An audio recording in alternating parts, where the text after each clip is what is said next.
When I was my age, every weekend when I was 14, 15, 16, we were out on the streets, socializing, going to parties, going down the street, going to this, going to that, Age doesn't determine ability. I'm not waiting for you to do your 4 years. If you can show me that you're a superstar after 3, absolutely I'll take you on. My biggest thing in business is I work a lot on trust. I meet people, hard handshakes, look people in the eye, do the right thing. As much as you would want to do a handshake agreement and just do it, you've got to really put it in black and white these days. It also sets the expectation versus reality. I genuinely have, I don't really get many bad clients, but I get a couple, that are complaining about things or, need to adjust. I turn down people when I'm doing jobs now. If I feel that you're going to be a difficult client. This has not been worth it at all. If I could go back in time, I would not do it. And then I always tell people, I say the reason why you take on those jobs is because you don't have enough.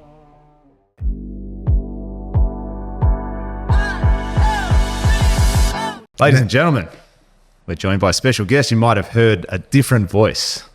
Wasn't me. And it wasn't me. We are joined by Luke Wolki from Wolki Construction. G'day. Thanks, mate. Appreciate you being here today and joining us on $1 Million Days. And everyone, I hope you're having $1 Million Day. Same here. That's it. That's what we're about. Mates, thanks for joining us. Tell us a little bit about yourself and what you're doing. Yep. No, sure thing. So my name's Luke Wolki. I'm from the border of Albury-Wodonga. Which side? Aubrey side. Oh, Victoria. Wales. Oh, is Aubrey New South Wales? Yeah, Aubrey's New South Wales. I thought Wodonga was New South Wales. That's Victoria. That's your land. So you're on the other side. On the other side of Dark the border. side. So have you come Did you bring down? your passport? Did you just stamp it on the way in? Yeah. Have you come down all the way today from Jump there? on this podcast. Did you? See you boys. Fuck, how good is Definitely. that? How good is that? Gentlemen. Good bloke. Had to be done. That's it. We're going to make it worth your while now. I'll be down here for the weekend though. I'll go see my brother and catch up with him and Are you originally from that side of town? I am from Albury, yeah. Yeah, so your brother's moved down here? Yep, he's moved down here 4 or 5 years ago. Yep. And then, got into his construction company and that down here. And good. Yeah, I'm up there with mine. Yeah, good. What's it like, man, growing up in I guess you don't have anything to compare it to, but I just always wonder, because how many people? I think we're about 106,000 the population now. 106? Yeah. And it's growing quite rapidly. Most of my jobs, from people from the Melbourne, Sydney area moving into Albury-Wodonga, buying properties when they do major extensions, renovations, shop openings, all that. So it's growing quite quickly with new people, which is good. I'm pretty positive we actually won 2022 Australia's What If Best Country Town. Yeah, that tells you a little bit. Best country town. Yeah. There you go. Yeah, that was it. I guess it's hard to compare, but what would you say are the key differences? Like you've got a lot of mates in the city, and you said your brother's in the city now as well? Yeah. Melbourne? Yeah. So what would you think the biggest differences between growing up in a small country town like Albury-Wodonga compared to, say, growing up in Melbourne or Sydney? What would be the key things that people would take away? Growing up, in Albury-Wodonga, everybody just knows everybody. The communities, you've got to be a good person. You can't shaft people. You have to be good to your neighbours and, to people in the town, because if you do the wrong thing by somebody, the word spreads. It spreads real quickly. Whereas in Melbourne, Sydney, the larger cities, you can sort of do whatever you want and meet new people and get away with it. That's probably some of the keys. And in my area, Albury-Wodonga, the community is quite small. So, if you do well by people, you get a pretty good name pretty quickly. So you can't just fuck up on one side on Albury and then go to Wodonga, just go, that's something else. Growing up, there was actually a little bit of rivalry between Albury and Wodonga, in the party scenes and that. I always knew there was the Albury boys and the Wodonga boys that, would get in punch-ons and that at parties and stuff. And oh, really? Yeah, that stuff used to happen when we were young, but I don't hear about it anymore. I don't even hear about it with younger generations, with young apprentices and that I haven't heard any stories like that for a while. So I sort of think it's a bit of a mixed culture now. There's not many young people out on the scenes anymore. Everybody's sort of sitting at home on TikTok and social media. Do you think that's the case, or do you think you've just grown out of it? I think that's the case a lot as well. There's not as many people roaming the streets in the younger generations. There's definitely not like it when I was my age. Every weekend when I was 14, 15, 16, we were out on the streets, socializing, going to parties, going down the street, going to this, going to that. I definitely don't see it as much with the younger generations these days to what it was. Yeah, it's a bit of occurrence as well. And everybody sort of, interacts through social media, through, different platforms. So they're sort of all on the same level, whether you're from Albury or Wodonga, and it's all mixed up. It's like quickly. one place now. Yeah, it is. And a lot of families are sort of separated. So mum's living in Albury, dad's living in Wodonga. So the kids jump from week to week from different, State to state. state to state. Yeah, you could say They that. shouldn't they just move the border? Yeah. Like, wouldn't that make sense? Yeah. But then we have one big town on one side. Yeah, just one town on one side. Like, do you know what I mean? Like, So because your everyone introduces. business is carpentry predominantly? Construction now, building. So you're a registered builder? I'm a registered builder. So do you have issues then with the cross-border? So do you have to be registered in both states now I got to my build? license originally in New South Wales, and then I got to cross over to Victoria. There's different rules and That's right. regulations. So See have that? have you done it? I'm licensed in both. In both, yeah. Yeah, New South Wales and Victoria. Well, Victoria is Registered harder to get commercial registered builder. in. So it's actually easier if you get registered in Victoria. It's from what I've heard, It is. It's easier to get registered in the other states because you're from Victoria, yeah, no worries, here's your license. Whereas when it's the other way around, because what was happening is a lot of blokes would go up to Sydney, get registered, say, I live here, Yeah. because it was so much easier, or Brisbane, and then come back to Melbourne and go, I'm a Brisbane builder. Yeah. Give me my license. They're like, no, do the test again. I just felt that I had that problem when I got my builder's license in New South Wales a bit over 12 months ago. And then, I only just got my Victorian one 3.5, 4 months ago. Isn't that stupid though? Builders. Because like everything's Australian standard. Yeah. Do you know, like that we have the even It's like bureaucracy. driver's license and stuff. Red tape. I'm pretty sure Adelaide you can do 17. Yeah, it used to be 16. I had a cousin in Yeah. Adelaide where You he could was get your license at 16. At 16. I remember going over to Yeah. Adelaide. Whereas what's Sydney or New South Wales? And that'd be New South 18. Wales 17. 17. Yeah, 17. Victoria's You keep 18. Yeah. Victoria's 18. Yes, you can't drive until you're 18 because you're an adult, which seems like the most normal thing for someone going up here. Yeah, for us. But but then when you look at the other places, you're like, wait, so you can You have to wait that. do 1 year of driving, but you can't do the other stuff. Yeah. It felt like it was odd. Whereas when you turned 18 in Victoria, it was like you're loose. What about your motorbike license over here, bud? Is that 18 as well? Well, no, it used to be less. I don't know if it is now. Motorbike license. Yeah, you used to be able to get that. New South Wales is 16 and 9 months. So I was figuring out on my used to motorbike, be able to get it 16 and 9 sooner here months too. Anybody my age had their No, license. no, motorbike license is 18, dude. Used to be. No, it used to be less. used to be like Used to be able to get it at 16 and 9 months or something like that. Yeah, because I was going to go. I remember I was going to go to Adelaide, get my license, and then come back because I had family in Adelaide. Yeah. and say, I live here, yeah. and then come back and be the only 16-year-old driving around, yeah. That would have been a The thing disaster about living in the on first the border, place. right, is what you can do is you can always seem to find a friend or a family member that lives over. Oh, of course you could. To get your license a lot earlier. Yeah, than what you can. of course you could. I see a lot of kids doing that. because that's the New Getting their South Wales. license at 17 Yeah. instead of having to wait till they were 18. I knew if I was definitely living in Victoria, there's no way I'd be waiting till I was 18. I'd be over there getting it at 17.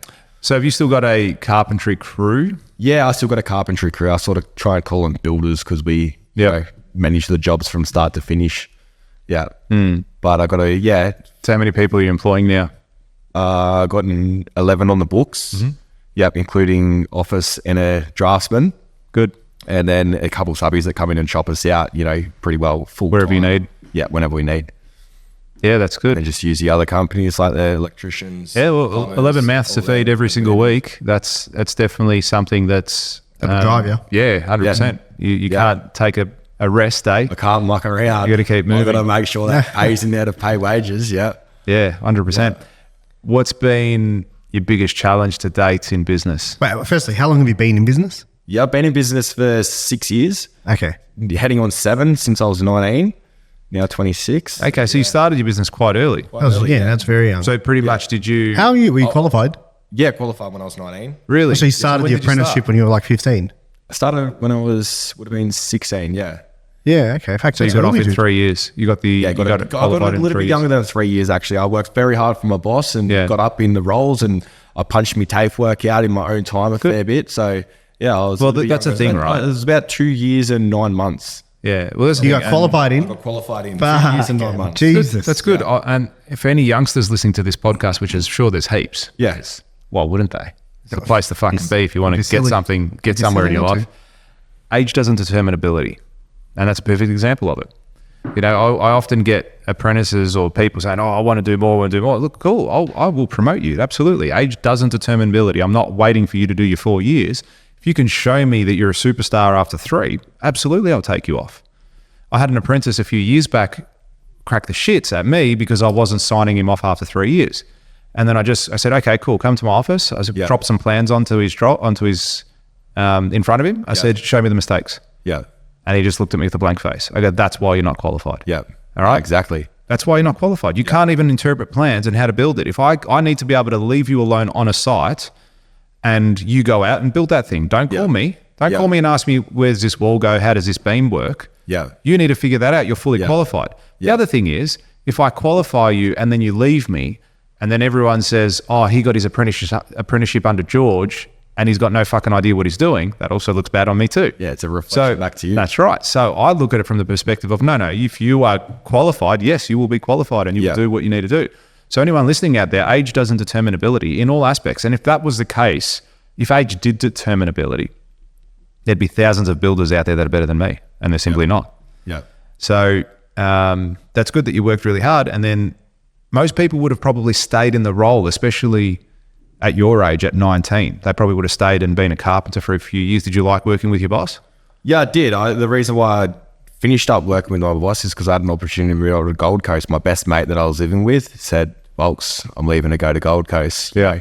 And growing up in Albury-Wodonga, my whole mindset up until, I was 19 was I hated Albury-Wodonga. Get the fuck out. I wanted to get the fuck out, to be honest with you, pretty quickly. Is that everyone there though? Like, it is a lot kind of of like people. this is a small town. I need to get the fuck out of here. I need to hit up a big city. If they're young, I accept them saying it. But if they're older, if they're like 21, 22 years old, and I'm hearing it, I'm like, shut the fuck up, mate. Go move. Go get out. You're old enough to go out. Yeah. Actually experience the world, experience other places of Australia. So yeah. So you did that? I did that. Yeah. When I was 19, my best mate moved up to Gold Coast.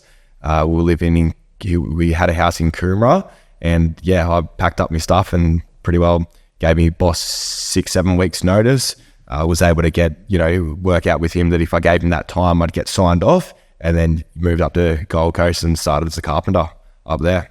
In your own business? In my own business. Well, I didn't have intentions of running my own business. I went up there and I started working for a guy, and I was pretty well running his site straight away. And he said to me, mate, I want to put you on an ABN so I can give you some purchase orders. And that's when we were getting paid per job.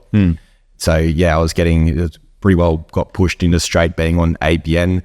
And then, So working as a subby? Working as a subby. Yeah. Whether it was hourly or, cost per job, either. That's what I was getting straight from an ABN. And then, when the tax came around and my accountant sprung me, they're like, oh, you need to make a company name. And there, I am thinking I was working for somebody and company name. So I just called it my last name, Welkie Construction. And that's good. Pretty well went from there. And then, ventured around Gold Coast, was up there for a bit under a year, working for a heap of different people, just, experiencing different things out on the beach, and did a lot of work in Currumbin, Palm Beach area, traveled down to Tweed Heads, built some skate parks, built, pretty cool pavilions and that coming off mountain cliffs and that, was involved in a lot of different things just as a carpenter. And then did that for about, 11, close to 11 months. And then my mate that I moved up there with moved back to Albury-Wodonga. And I was up there for a little bit. I got a couple of my own little jobs, which I was just doing for people that, I met just from day-to-day living. The thing I had up there is up in Gold Coast at a young age, like I was 19 years old, trying to run a bit of I'd say a carpentry company more than a construction company, because we were just doing minor projects. But the moment I needed to get other trades in, I was a nobody. I'd get shafted pretty easily. I had, a bad relationship with plumbers and sparkies up there. I couldn't meet good people to do business with. My biggest thing in business is I work a lot on trust. I meet people, hard handshakes, look people in the eye, do the right thing. And I just wasn't getting that appreciation back up in Gold Coast. So it was pretty quick, but, after one or two things went wrong up there, I was like, I need to, work out something else. So, came down, done a job in Melbourne, in Geelong, traveled over there, did a job over there with my old boss actually. And then, that veered into doing a couple of jobs around northern Victoria, southern New South Wales. And it, had a good experience with trades when I used people that I actually knew from my area, Albury-Wodonga, in the community. It was, you had to do the right thing because you couldn't get another job if you did. It was a small community, people knew each other, and, there was no shafting, or you had to do the right thing to get somewhere. So it was a pretty quick decision after that. After doing a couple of jobs down here, I was still living up there. I ended up, packing my stuff and coming back home, and then got into the building of the shed straight away, and then needed a hand. So got a couple younger guys to help me, apprentices and stuff, and pretty well ventured from that. Started building sheds, doing concreting slabs. We're doing large projects too, all over Victoria and New South Wales, heading up to Sydney, doing a lot up in Griffith, Newcastle, Melbourne, down here a lot, fair bit in Geelong, pretty well anywhere that we're getting jobs. A lot of travelling. A lot of travelling, yeah, but it was good that's because like I was at a young age. from Melbourne to Newcastle. Yeah, it was. I'd dead set just drive from Queensland down to Melbourne for a job, straight up to Newcastle, straight over to Sydney. Stay in Melbourne. This is in the early days. This is when I was at 19, 20. Yeah. He'd stay in Melbourne. I was only to do the renting job. a room back then. I didn't have any responsibilities or liabilities. I could just, pack up and do whatever I want. Just get up Yeah. and take off. Yeah. Pack a bag. Yeah. Jump in the car. Yeah, that when you don't have that tie down for yourself, then Yeah. you're able to make decisions real quick. Yeah. Do you know what I mean? Back It's then, like when you have you could get a room for rent for like $150. So. Yeah, well, they're exactly right.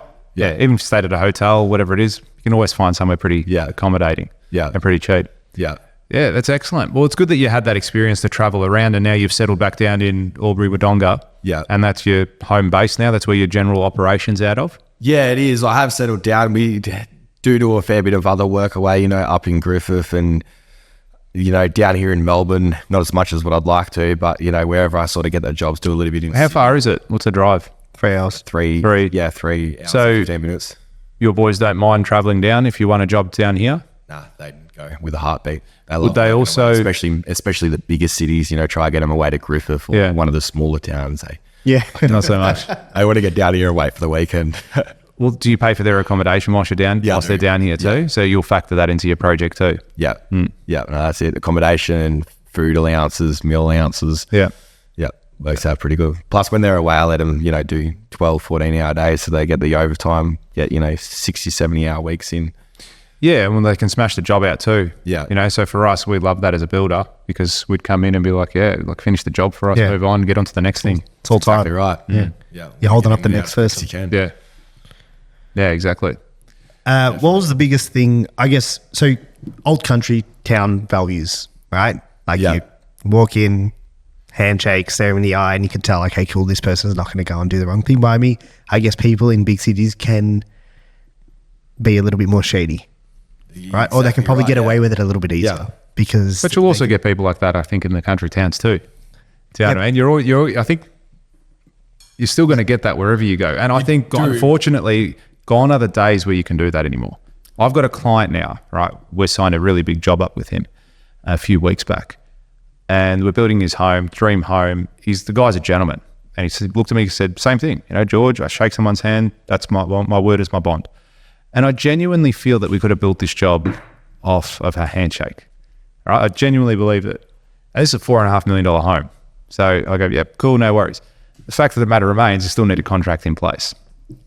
And I think you don't need a contract until you need a contract. That's what it comes down to. Yeah, that's You know what I mean? And it is good to have those rules in place for everyone to go, hey guys, this is what it's about, by the way, let's not fuck around. This is what we're doing. This is what it's about. So yeah, I find that as much as you would want to do a handshake agreement and just do it, you've got to really put it in black and white these days. It also sets the expectation versus reality. You always want to remove that because even on a handshake agreement, it can still be like, well, I thought I was getting this. Oh no, we never discussed that. Yeah, there's like but a I thought we misalignment, were. yeah. I was always working off handshakes up until about 12 months ago, and then get shafted a few times, especially when you're doing bigger jobs. Yes, Gotta correct. be sharp. But saying that, like I still do smaller jobs, anything from 10, 15 grand up to 50 grand. That would be very minor of what we do, and there's still jobs that we do over handshakes. In fact, I had one job the other week. This is worth about 20, 25k, and quoted up for him. Went through the scope of works, gave him a contract. I said, hey mate, like this is your payment terms throughout the jobs and that. This guy just looked me straight in the eyes and just said, mate, I'm too busy. I can't be fucked with that shake. I can't be fucked with that. Here's a handshake. You're genuine. I can tell you are. Bang. What's the total? Bang. Money in the account. So now it's up to me. He paid you up front. Paid me up front. Yeah. I've had a couple of people do that actually. Yeah, but so don't you want that?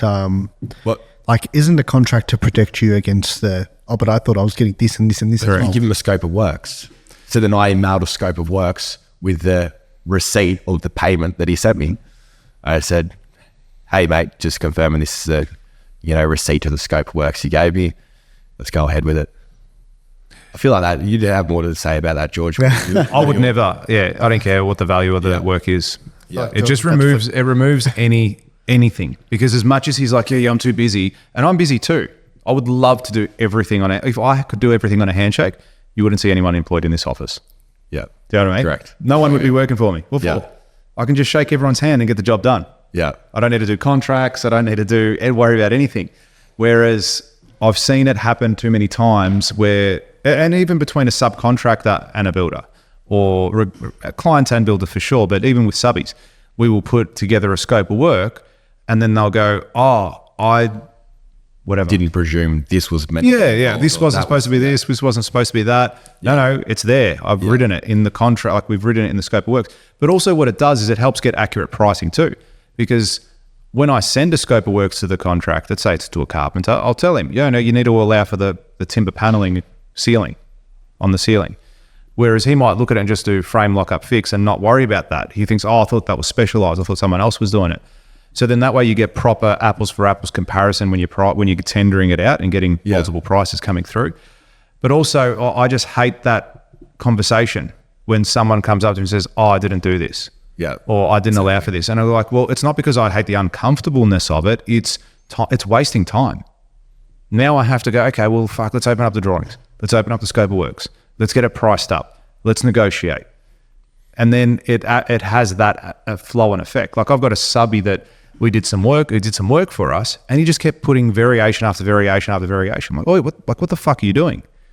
Okay, he goes, never allowed for that. We never allowed for that. We never allowed for that. I said, hang on, like this whole process isn't about you going, this is what I haven't allowed for. No, I need to know what shortfalls there are, because that is a risk. Somebody for reading business. off plans that they're going off, and they're just absolutely. This isn't stated on It's not necessarily that. It is. Look, some of the stuff were genuine to come up, but there was also a lot of things that they didn't have to put their hand out for. Like they were just he was very quick. He was just adding in extras. Well, it wasn't extras. Like I'll pull people up on it. I know what things cost, and he's just very quick to send me a variation for something. And I was like, mate, he goes, my supervisor had to do this for 2 hours. Here's $250. I'm like, mate, it's not worth me the time it's going to take me to write you a variation to send this through. Stop sending through stupid shit.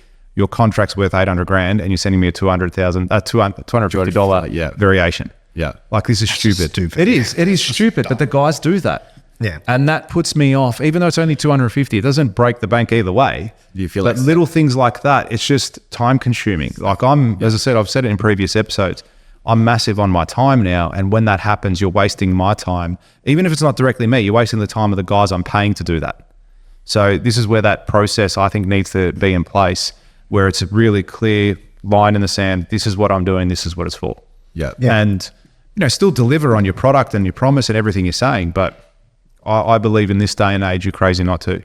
Yeah. Crazy not to. And this guy that's so busy, even if you got everything ready for him and all you had to do was sign, that's how you do it. So look, mate, understand you're a busy man. Let me take care of it. Yeah. You get all the documentation, just sign here. Yeah. And then we get started. Yeah. This is pretty easy scope of works, but this could only be like a little change room. Yeah. A little. And he paid you up front, did you say? Yeah, got paid so up look, front. that's been a couple of different in that jobs recently. instance when they pay up. Most people don't pay up front, especially in our industry. They want to see the job done and then pay. I want to see the job done now. I've paid people up front for things and been shafted. Exactly. Myself. Exactly. This is what I mean. So you're going the other way. This is what I'm saying. Overall, this process of let's call it a process of shaking hands. That's cost you more money. Yeah, than it does. It's cost you money that you should never have lost. Whereas if you had a proper arrangement on the other side though, not for me, I haven't let anybody down. If I'm that's right. into my word. If I handshake and bang, all right, I'm doing this for you. You'll do it. But let's just say we do that, right? And then but you're still leaving it open for interpretation. Because I might come in, we shake hands, and you say, hey, I need you to build me a deck. And you build the deck and it looks amazing. And I'm like, when are you sanding? When are you painting it?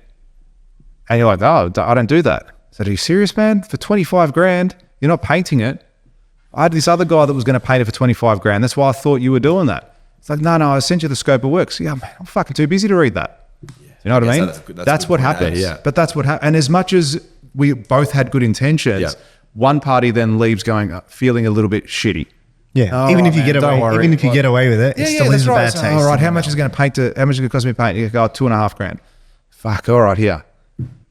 You know, and you still might be happy at the end of the day, but that process there is, he'll remember that, and maybe next time he doesn't call you, he calls the other guy. Yeah, and not out of spite or anything. You would have done a great deck. You would have looked amazing, and you probably painted it really well. But then it's like, oh, all right, well, I might go to the other guy now because he'll include that.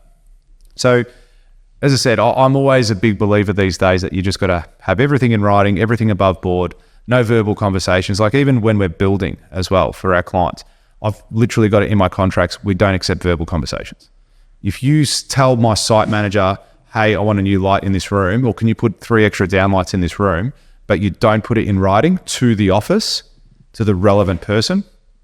That's a good point. If it gets missed. I just had a bit of a problem with that with a project we just done. You know, oh, I told Luke this, I told Luke that. Luke's too bloody busy. That's what's right. happening. Yeah. That's exactly what happened with with me and one of my guys, Steve. I literally just cop that, within the last few days, dealing that problem out. Yeah. And again, you're probably in the right. You just say, well, I don't have any record of this. I'm not going to pay for it. Yeah. And then they'll be shitty, and then they'll have to pay you $750 to get that light put in or whatever it might be.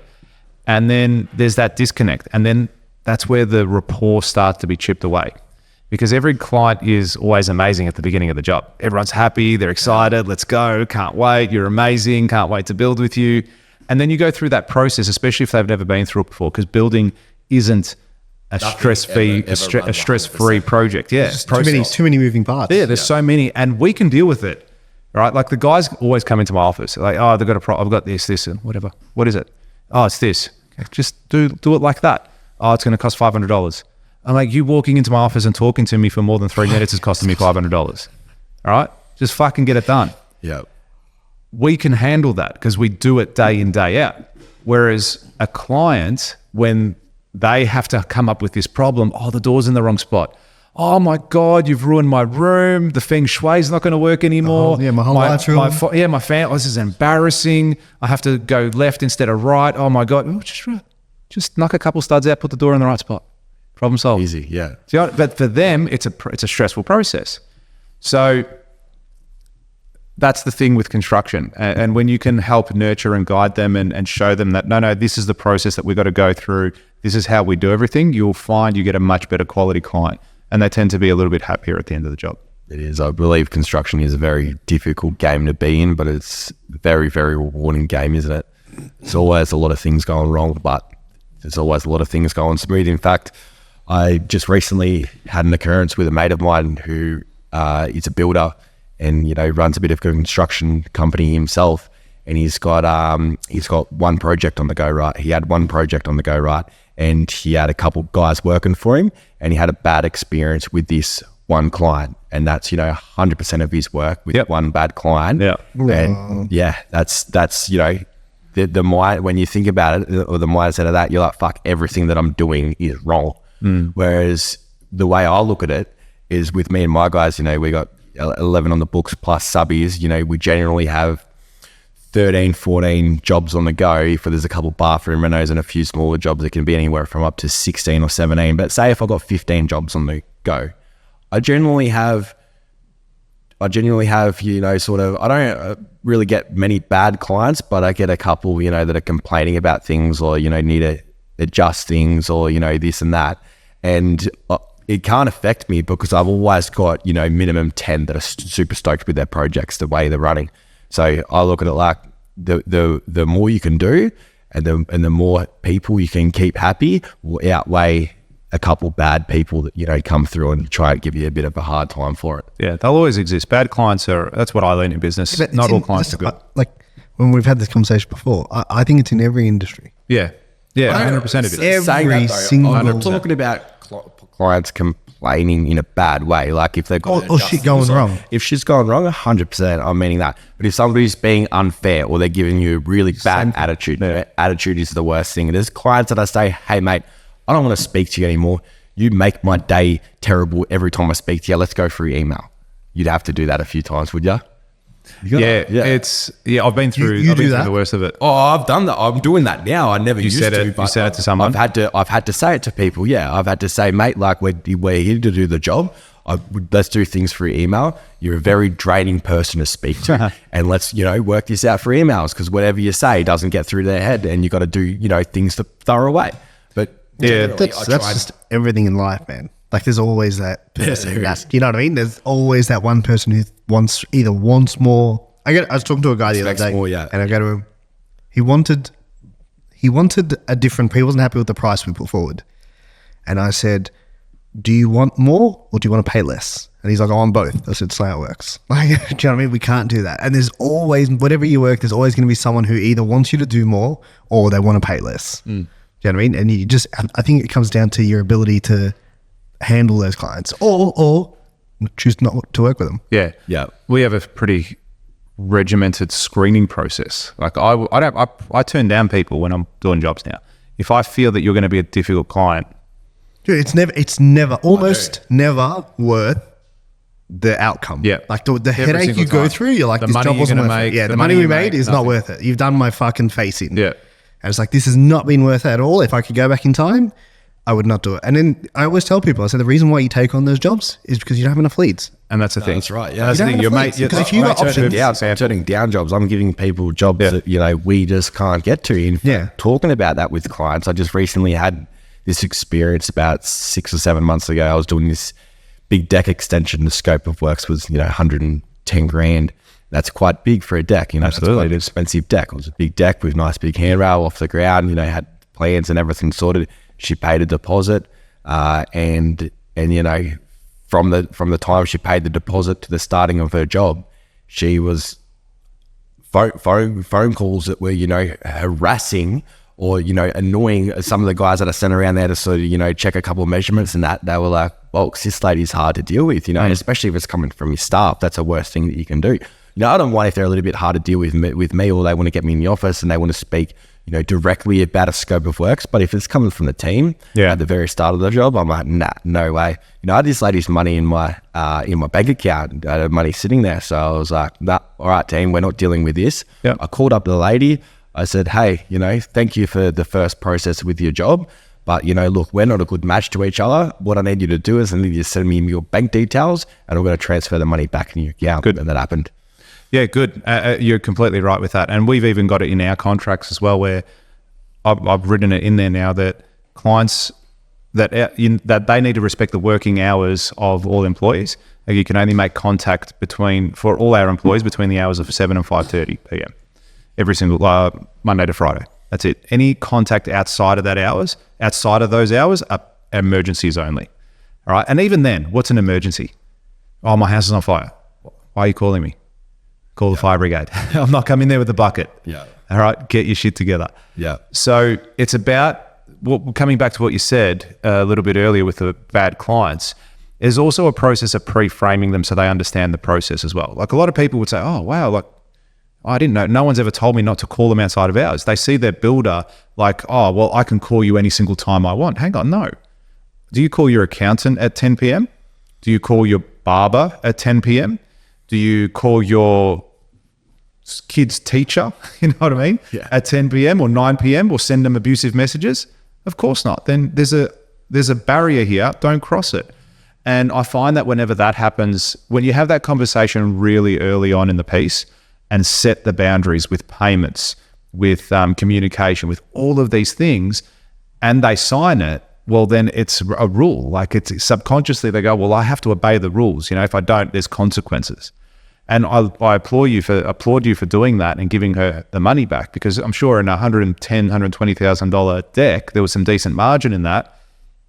And it's probably a 3-4 week job. Yeah. You could make some good coin in that time. Yeah. But I promise you, like, you would have gone through that process. She wouldn't have been happy with the board. She wouldn't have been happy with this. She wouldn't have been happy with that. You'd probably still be fighting for the last payment. Yeah. You know what I mean? Tell there was already going to be a problem. That's right. That's right. And if you're talking like that disrespectfully to your employees, pulling the pin's a massive thing. My dad's done that in the past as well. He had a $4 million, a $3 or $4 million build that he was doing before working with me. And same thing, he got the guy up to the base stage. So he did his footings. And then he just said, listen, I'm out, because the guy kept coming in and wanting to build, like, do shit. And my man said, listen, I'm not here to hold your hand whilst you build the house, because I'm the builder, I'm running the show. You're not coming in. Don't bring people in. Like, I don't want that. And the guy kept doing it. And he goes, look, no worries. Thanks for your help. I'm out. And he goes, I'll get you to base stage and you can take it on after that. He goes, no, Steve, I'm sorry. No, but please come back. He goes, no, fuck off. Not worth it. Like, it's, no, exactly. He goes, it wasn't worth it. And he was going to make good money on that job, but he goes, no, I'm not interested. I need to move on, because I can see the issues that are going to happen from this point on. Yeah. All right. And then he just left. There's a million other people to do jobs out there for you. Yeah, exactly. Exactly. Don't you think everyone knows that? Everyone knows what? When the client is not right and they're like, this is going to be difficult. Yeah. But like, No, credit to you for being in a position. No, because they will Sometimes you convince can't- themselves otherwise. Yeah, sometimes you can't work and you don't work it out until the job's sort of Yeah. come in. So I feel like I get better at working these clients out. Yeah, I agree. Especially if I'm doing a major job. In fact, I just had a phone call this was an hour and a half ago on the way here. I had a phone call from a guy who wants major renovations and extension done. You know, this is a $300,000 to $400,000 job out in Yakandanda. And Where? Yakandanda, How's about that? 15, 20 minutes from where I live. Yakandanda. Have you ever heard of that? I've been there multiple times. Yeah. Go there every weekend. Go on there. Before I even get this guy involved, you know, because we're only just getting into doing extensions and renovations, before I actually get this guy involved with my draftsman and my admin and my team now, I feel as if, you know, I'm going to, from the experiences that I've just had, I feel as if what I've said to him is, hey, mate, like, you're all right. Awesome. Let's catch up. Let's see if we're a right fit to do the job together. And then let's go from there, you know? So then I can sort of feel that. Yeah, you can pre-frame. With a lot of the smaller jobs that, you know, bathroom renos and that, you can sort of get away with them a little bit more. You know, you can go there with your team and take them on as long as they sign a new contract, and that it's not going to be too much of a lengthy experience. But anyone that's kind of in deal and out. with, especially because it's going to be all Luke. Everybody wants all Luke when they're big jobs, you know, 'cause I'm there from the start, you know, and genuinely coming in daily, every couple of days to check out how things are rolling. If it's going to be a job like that, I'm definitely going to make sure it's the right fit. I'm going to meet the guy before he meets anyone in the team.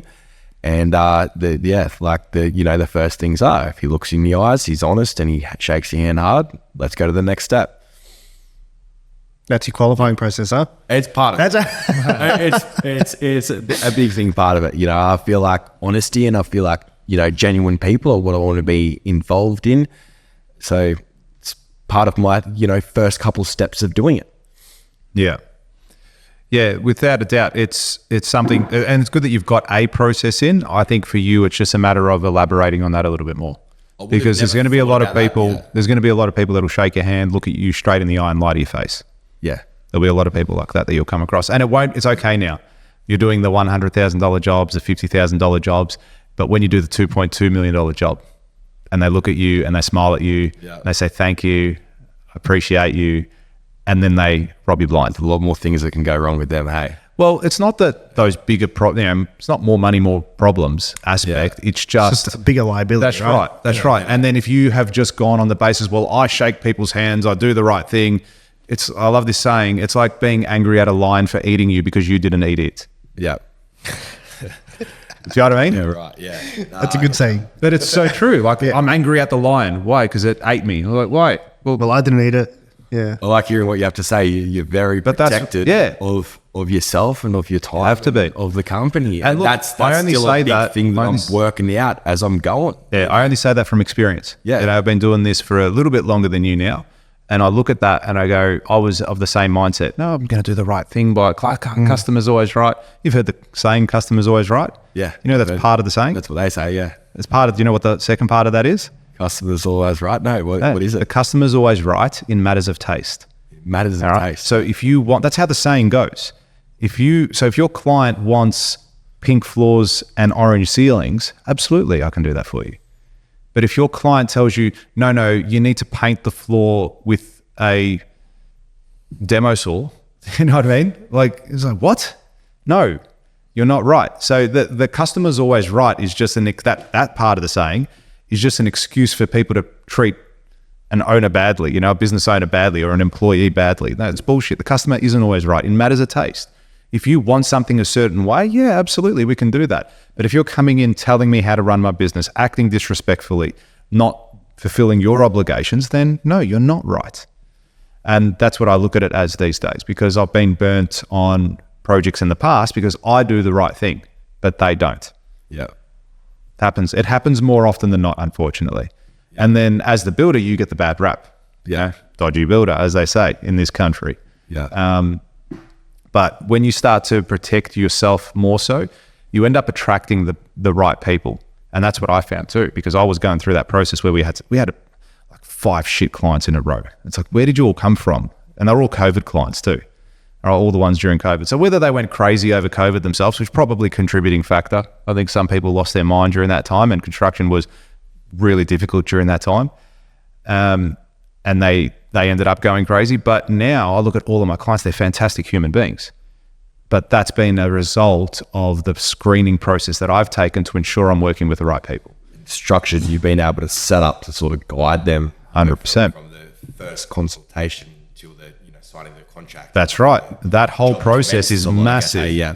That's right. Yeah, that whole it's customer experience too, right? It's customer experience, absolutely. From the very beginning, from the time they pick up the phone and say, hey, I have a job here, that's when it begins. Yeah. Not halfway through the project. We've got a client relationship now. I reckon it begins even before that. It begins when they look at your website, look at your socials, look at, you know what I mean? That's when it all begins to. Because they're like, what do these guys look like? Their first impressions. That's right. What's this guy all about? Yeah. We've won so much work over the years, purely because of the brand that we built. Yeah. It was funny. My wife was telling me the other day, we were talking this morning, we're having a conversation. She's like, the conversation came up about selling the company. And I'm like, yeah, I would sell. I go, it'd need to be an 8-figure offer. And she's like, what? She's like, that's crazy. Why would you do it? I go, no. Like, that's at least where it's got to begin. Because it's crazy that you'd sell it, or it's crazy? Less. Less. She wants you to sell it for less. No. She was like, why did I sell it for $500,000? Like, what? It's a brand that you've built behind. That's right. I go, no, you forget what it takes to have a company set up like this. And I go, also, I've got a lot of intellectual property. Yeah. There is a lot of systems, procedures, things in this business that tick that others don't have. Yeah. And then also the brand. Okay, the brand behind it has got a really good name in the industry now, that it has a level of trust that people just look at the socials, which Robbie manages for us, or Robbie's team does. And it's like, well, yeah, why wouldn't I build with these people? And it's directly resulted in millions of dollars of revenue in the business because we invest in brand. And then that's why, like, we always talk about it. Like, I find it crazy how people struggle to be creating content. They go, because it's not crazy. They don't see the immediate result. That's the problem with it.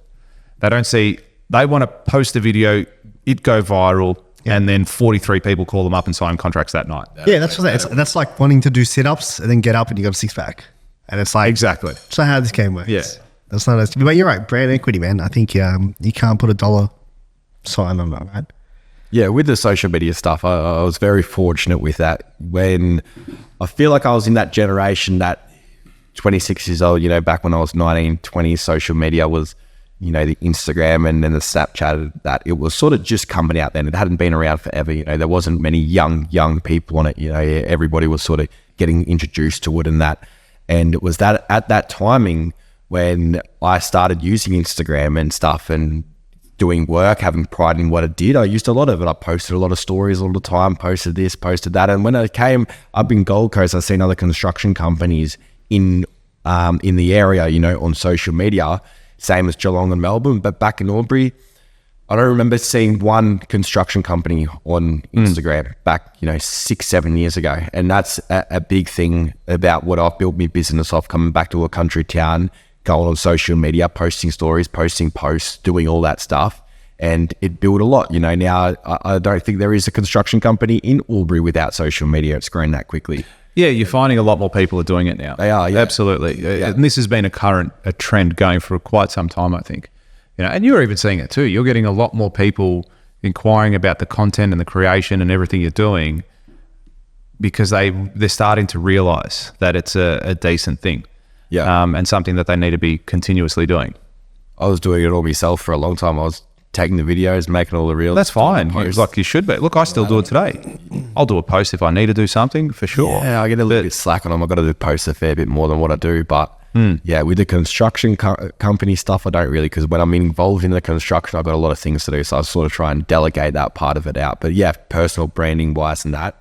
Yeah, well, when the time comes, you can definitely do that. You know, and that's the thing. A lot of people think, oh, well, I've just started my business. I better go hire a media company to manage all my socials. And well, you don't need to spend money on that today. Yeah, just do that yourself until you're at a level where you go, okay, I've got 10 jobs.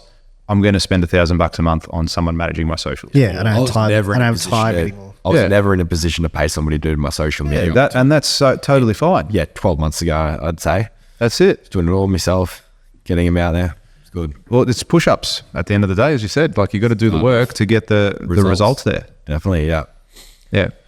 Question. Albury-Wodonga border. You mentioned COVID before. Victoria was in lockdown. New South Wales wasn't. It was a fun time. It was a lot of waiting in the cars. Oh, is it at the border? Yeah. Are you serious? That's Oh, just really? stupidity, isn't it? Because like in Albury-Wodonga, you know, I try and do most of my stuff in Albury, but I still get a lot of stuff in Victoria as well, you know, just because Albury is just Well, so they were checking crossing the border. They were there. yeah, Are you serious? through COVID. You had to, You have to go through and explain why. You had to log in on the COVID, you know, there was The app or whatever it was. Yeah, there was an app or whatever it was for it, and you had to log in and give them your details, give them your regos. You drive through, they check your car, roughly just, you know, look in the back seat, make sure no one else was crossing the border that they couldn't, you know, accept. And yeah, sometimes the lines in peak traffic, you were waiting there for a couple of hours. Well, Like it was a time waster, yeah. and so they would just check you, make sure that you're going across for the right Check reason. you, make sure you're, you know, from local to the area. So Is there one road that just have cuts to- over? no, there's 3 or 4 different ways to get from Albury-Wodonga. 3 or 4 different roads where you can cross over the Yeah, border. there is. Yeah, And they had there's all. back ways in that too. Yeah, so did they have them all? They had them all. Had everything blocked off? I didn't know any. There could have been some, but I didn't know Yeah. the other way. So every way you were trying to go through, you weren't getting I a guess car not. across without, you know, getting Getting checked checked. out. Yeah, that was a bit of a lengthy process. And then so feel like people on that side, because there's streets where you're on there. That's Albury. This is Wodonga, and it's like same street, house. Not really. It's a river, so it's a Okay, so there's a river that separates everything. Yeah. Okay. Okay. I was going to say, because yeah, that's fucked. Imagine you sitting up in the You know street. the suburbs? Yeah, the yeah, suburbs that's like right. that, yeah. The suburbs, it's the road that divides the suburb. yeah. The road divides the suburb. in Queensland and New South Wales border. I don't think it is at all during the Victoria and New South border. That's a full river that runs through. Yeah, I think and divides up. like Tweed Heads. There's people whose backyards in Queensland. Yeah. Yeah, and they're like their front doors in New South Wales, backyards in Queensland. But yeah, that's insane. Like, so one side free for all, do what you want, and then the other side, Get your masks out. yeah, masks out, shut up, sit down, be inside. That's what it was, dude. Sit inside. I You got don't 4 believe reasons. that sounds ridiculous, doesn't it? I- When you it's say it out fucking loud, true. it sounds dumb. It's a true thing. It's a true story. Do you remember that? Do you remember Did that 4 happen? reasons to leave the house? You had 4 reasons. Exercise, Yeah, exercise, food. food, yeah. Medical. Yeah. No. If you were essential service, like if you worked for an essential service, Yeah, and medical. medical, That's it. You couldn't leave for any other reason. yeah. I wish I broke a lot more rules back then. Yeah, I would have done it anyway. Let's experience the Let's hope brunt it of it. never happens in our lifetime again. It'd be cool. Yeah, probably. If it did, I think this time they'll burn the streets down. It was very hard. There's no chance they'll keep everyone in. Okay, you're telling me, would you follow the rules now? Knowing what you know now, would you Me? follow the rules more so? No, but I think I'm. Part of me is grateful for the wake up. Yeah. I hear what you're saying. Yeah, do you know what I mean? Because then it was like, oh wow, look how many people actually don't pay attention to what's happening. Do you think they've fallen back into that habit? 100%. Yeah. How many people stopped watching the news during COVID? A lot of people stopped. They're like, this is fucking garbage. We're not watching it anymore. Oh, do People you still stop watch it buying. now? I know lots of people that do. Again, they're like, yeah, they're watch watching it again. And you're like, what?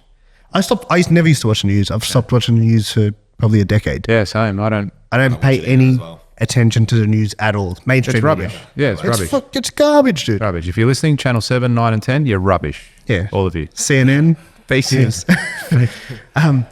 but But yeah, I know people that now, they're like, oh, did you see what happened? I'm like, no, where'd you see that? And I'm like, the news. I'm like, you watch the news? Like, do you know what I mean? Like, what? I find it bizarre. But yeah, I think people fall straight back into those old habits. Yeah. I think They forget. people forget. Some people it was great. Some people had a great Hey, time. I had a during sick COVID. time. Yeah, you were telling me. My brother-in-law said the same thing. TV. Hey? I just don't get the time to watch the news nor TV. Yeah. I think there's no downside to that, to be honest. Yeah. I don't miss anything. Yeah, you're not missing anything that's worthy Everything's anyway. going on. Yeah. And if something really bad's going to happen, You're gonna someone will find tell you. Yeah. You know what I mean? You'll find hear it out. out You'll eventually. find out from some good source. Yeah. So I don't think you're missing out on anything. But yeah, I had a great time during COVID, man. I was living with 2 mates, and we just played Call of Duty. It was the fucking greatest Getting thing in paid the to world. do so. Yeah, getting paid. What was your lock up here? It was a few weeks, wasn't it? Weeks. Jesus. Dude, I'm pretty sure the longest Months. one It was was like 3 It was months. there was a full lock up where it was insane for a couple of weeks at one stage. No, it was I months. think it was 10 weeks. It was fucked. Right. Yeah, it was 10 weeks of like full strict, whatever they called it, level 4 or whatever I it was was. too busy doing my own thing there. Yeah, like complete, like couldn't go anywhere, curfews at night, couldn't leave after 9 p.m. Yeah. You know what I mean? You weren't allowed to go anywhere. Yeah, and what I was working in real estate at the time, and they completely shut off real estate, so no work, couldn't go anywhere, weren't allowed to do any property inspections, nothing. So getting paid, staying at home, doing nothing. I was playing Call of Duty. Yeah. You're right. Yeah. Yeah. And they'd be like, call your clients. And you'd be like, dude, have you spoken to everyone? Was in fucking, like, everyone was hysterical. Everyone was so down, every person you talked to, because they didn't know what was going to happen as well. Yeah. Do you know what I mean? Just fucking virus and blah, blah, blah. And I think there was real fear about it. In Melbourne, beginning. In Melbourne, anyway. At the beginning. Yeah. In the first, because it went for a long time. Yeah. But in the yeah. first sort of 6 to 12 months, there was huge fear around it. I found out of COVID first before, I think, very before anyone, in my area found out about it, because I was over in Thailand actually on holidays, and I was walking to the airport about to get on the plane to come back to Australia, and it was viral over there before it actually came over here. So, there was people stressing, there was masks on around, I was looking around like, what the fuck are these people doing wearing masks, not thinking about it, and then came over to Australia, and it wasn't until, 3 or 4 weeks later, it just went viral. It was... It's pretty extraordinary how it actually How it all happened. Yeah, just how it started from one. It's like that movie Contagion, which fucking you've seen 16 times at least probably by now. Everyone's seen that. Everyone's seen Contagion. But how it starts from that one single person and then it's just gone bang. Yeah. Do you know what I mean? And it just takes off. Yeah. Like they should make a movie of it next one day. But it's pretty fascinating when you look at that and how rapidly it spread across the world. And then it's still going around, isn't it? Is there any habits, anything that I you... haven't been tested in a while. Fuck, they still do testing? Yeah. There's still tests. Yeah. They still do testing I now? went to the Delinquent Hospital to visit my uncle 3-4 weeks ago. Yeah, I got tested. No shit. Yep. COVID test? COVID test. Like a fucking thing up your nose? Plug in, up in your nose, twirl it around. Are you serious? Yeah. Hey, I'm telling you, that thing they did, that touched my brain. I've touched a part of me I've never been touched in before. Yeah. I was like, what the fuck was that? handle that straight But yeah, I was like, what the fuck was that? Eyes are busting out. Yeah. Question. Is there anything, because there was obviously at that time, I don't know what it was like for you, that's why I asked that question, but for us in Melbourne especially, there was a whole bunch of stuff you started doing that you never did previously. You picked up a bunch of habits. And I was saying that even till today, I still wipe down shopping trolleys. Till now. Like if I go to Woolies or Coles, I will wipe down the handlebars of the trolley. Till now. Yeah. Is there anything... I still see people with masks on. I saw someone the other day in a car by themselves with a mask on. I was like, where are you going? Did you say that to him? Nah, Wind down the he had window? the windows closed. Should have told him to put his window down and say, oh, yeah. Yeah, I would have sneezed. What are you doing? I would have sneezed at him just to rattle him. Is there anything that you picked up during that time that you still do? It's a funny question that you probably never thought about. Wiping, things down that you touch and that when you're out in public, or you making sure you don't touch certain things. Like So I used to not press the lift with my fingers. I do now. I don't really. I just used to be knuckle. I used to do that a lot. Yeah, I used to always do it with my knuckle. Yeah. Now it's like not as much. I don't care as much. Whereas like, or I wouldn't touch the, if you're crossing the road, now it's just like whatever, man. Yeah. Just touch it. Yeah. I sort of, try to touch it with my knuckle, my elbow or something just to try and keep clean yourself or toilet doors and that, I always kick them open. That's the one. But there's not so much that I do differently, I'd say. I guess I didn't really take COVID as serious as what a lot of people did. During the process of it, there was 2 weeks where I was locked down, where we were locked down in Albury-Wodonga, but I was still finding ways to leave. When you guys locked down, I couldn't stay home. I had very high ADHD, so there wasn't me staying home. I was out doing something, whether it was work or driving or going to go visit somebody. I was out there. I wasn't locked in my home for 2 or 3 weeks. Yeah, well, I think construction was one industry that only got closed down for 2 weeks, I think. Yeah. Other than that, it was open the whole time. Is that in Melbourne? Is that in Melbourne here as well? It closed down for 2 weeks. They had a 2 week period where there was no construction. Yeah. That's what I said. I thought Melbourne was only closed down for a couple of weeks. No, that's just that industry. When I was coming down to Melbourne, all I was doing was working. Yeah. Me and my brother, while my brother was living down here, we were just working. There wasn't, especially in the early days of the business, it was just work, right? There wasn't really much socialising and that on weekends for a while there. That's what it's about the, the lockdown being, a couple of weeks. For, I guess, if you were out, if you're one of those social butterflies that you're out every single weekend doing things, you would have definitely felt it, hey? Would have been not much to do. So you've been in business for 7 years? Heading on 7 years. 6 years, yeah. What's the one thing you wish you knew when you started that you know now? One thing I wish I knew, interesting. There's a lot of things actually. One. Don't fuck around. The one thing, like there was like, hey man, like this one thing I feel like would have changed the complete direction or the way we headed or the way we kicked off or anything like that. So for anyone listening to this, there might be people listening that maybe want to start their own business. What's one thing that like a message that you'd like to share to say, hey, I wish I fucking got on top of my numbers, or I wish I knew how to do budgeting, or I wish I knew how to forecast, or I wish I knew that I needed to get off the tools as quick as possible, or building a brand, or whatever it is, right? What's the one thing that you wish you knew? Or if you could send a message to yourself at that time, what's that message that you'd pass back? I wish I knew about, my budgets for what I could spend to what I was making. When you first start a business, you're taking all the money in, you're taking all your tax, all the income's coming in, all the guys' super, everything's coming into the one account. You're not sure, what you have to put away, what you have to do. I'm a first generation builder, so I didn't have my dad or my uncle or my grandfather to help me and teach me what to do. So I had to make every single mistake by myself, and I don't regret doing that. But I've definitely had a lot of hard times where I've had to call up mates. I've had to call certain people to try and get money in the account to pay wages. That wasn't that much of a bad thing for me at the start because I had guys working on me that understood the position that I was in. So I could stretch out payments for a couple of days here and there. But looking back at it, I played it pretty risky. I definitely played it pretty risky. There were times where I thought I was gonna go under, and I managed to bring it through. So if I look back at it now, I probably would have played it a little bit smarter because I would have hated to go into bankruptcy and be locked out of business for 5 or 6 years.